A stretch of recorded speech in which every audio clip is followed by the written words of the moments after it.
A shalom, shalom. It's gonna be a quick video, but let me open up with this precept so you can get a better understanding. Haggai 1:6. You have planted much, but harvest little. Ye eat, but are not satisfied. Ye drink, but are still thirsty. You put on clothes, but can't keep warm. Your wages disappear as though you were putting them in pockets filled with holes. Yeah, that's what's happening right now in America. All right. In this video, I'm gonna have on one segment from this brother's channel called YT Wake 'em Up, and he know he's an Israelite because you hear him say Hebrew people, sometimes in his video. I don't know who he believe in or pray to, but nonetheless, though, he know who he is. And I do watch his videos, so I recommend that you subscribe to him. He do have some valuable information. But yeah, man, a lot of people don't even have savings. And they're living paycheck to paycheck. And I'm going to use one segment of this video just to go to show that. But before I proceed, I want to give all the honor, glory, and praises to the Most High Yahawah and His only begotten Son YAHAWASHI, whom the world ignorantly called Jesus, because the letter J did not exist 2,000 years ago. Double honors to my elders at Great Millstone, taught me the truth through the Spirit. Single honors to the elect. Peace and blessed to the 1/3, and to the confusion of faces in the 4 corners of the earth. So now let's get to it. I went to Jamaica 5 times in 2025. In 2026, I have no savings. I think that's why she got no savings. She went to Jamaica too many times. Jamaica got them savings, you dig? Jamaica got every dime. Dang. Right out the gate, right?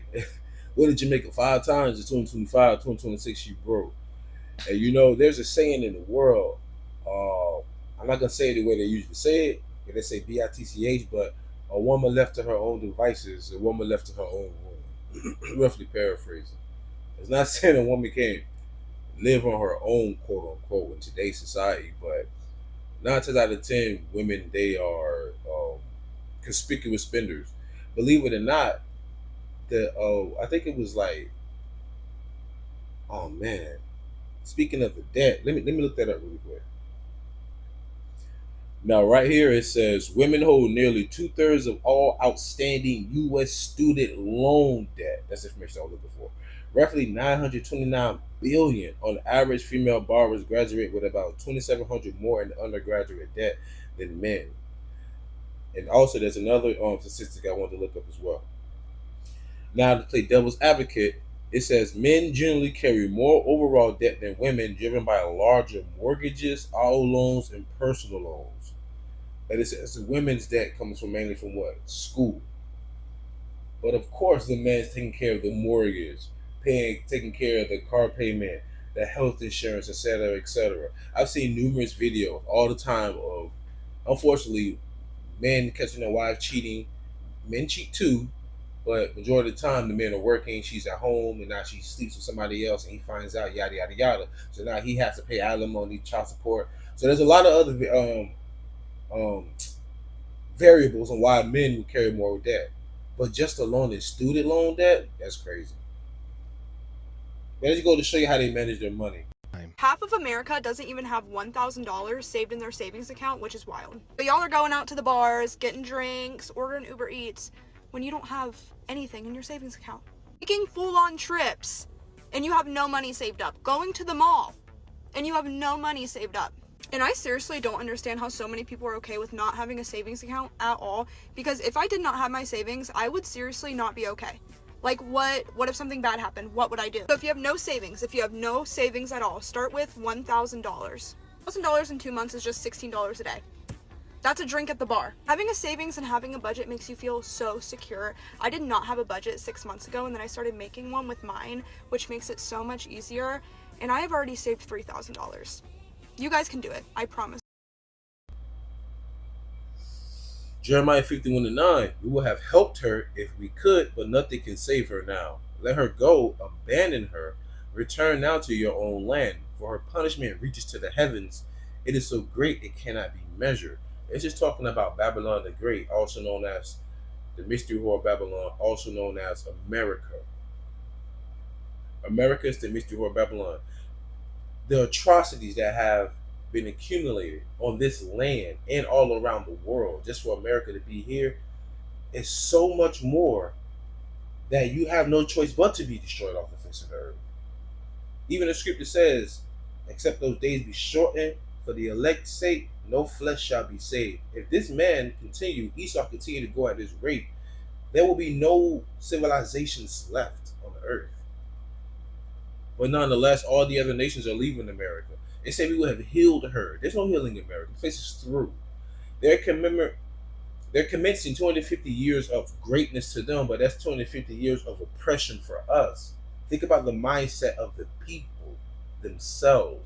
The same government that had the Fugitive Slave Act, they legalized slavery. I'm just saying in general. Let's not forget how America was born, the birth of a nation, and then how it's going to have its own death as well.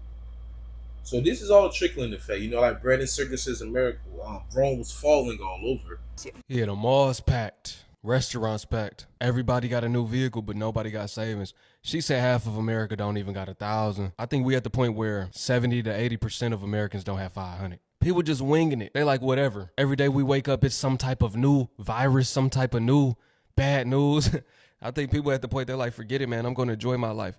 You know, people are living their best life. To them, this is their only life. They don't have hope for the kingdom or the future. My Hebrew people know what I'm talking about. They don't have hope for the things that we do. So they just spending their money as they please, living their best life, doing what they want, living every day like it's their last type thing. I'm 31. Now pay attention. Ecclesiastes 7:12. Wisdom is a defense and money is a defense, KJV. But the excellency of knowledge is that wisdom giveth life to them that have it. Let's go to verse 12 again in NLT. Ecclesiastes 7:12. Wisdom and money can get you almost anything, but only wisdom can save your life. That's why Isaiah 33:6, the elect hold dear to that. It says, knowledge and wisdom shall be the stability of thy time. And the fear of the Lord is our treasure. Knowledge and wisdom shall be the stability. That word stability, when you go into the Hebrew, the root word is amawan, which is faith. The knowledge, wisdom of the Bible will save us. Then you have the carnal-minded people. That Bible, you can't eat that Bible. You can't drink that Bible. The Bible can't keep you warm. The Lord said he know that you need all these things. He said, seek the kingdom first, and all of these will be added onto you. So what do you need? If you want scepters and rings and things like that, the Lord said you need wisdom. Seek that first, and you will have that. So you want the kingdom, you want righteousness, you want holiness, only for the elect of Israel. Then the rest will have. But nonetheless, you have to seek knowledge, wisdom, and understanding first. But like the brother was saying, it's to the point every day you wake up, it's a new virus, a new something. So in people's mind, they're like, well, F it, I just want to feel good. It feels good. That's how they want to do. Yeah. It feels good. Forgive me. But remember this, Ecclesiastes 7:14. I'm going to read the KJV and the NLT. In the day of prosperity, be joyful, but in the day of adversity, consider.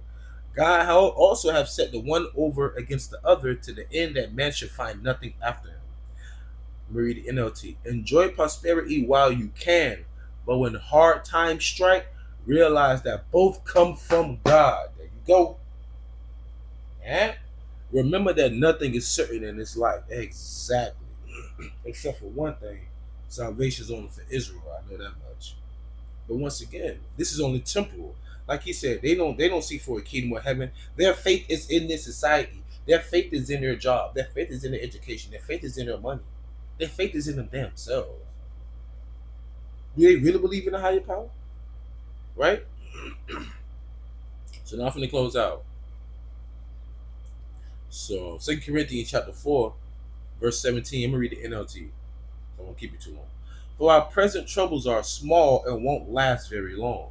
Yet they produce for us a glory that vastly outweighs them and will last forever.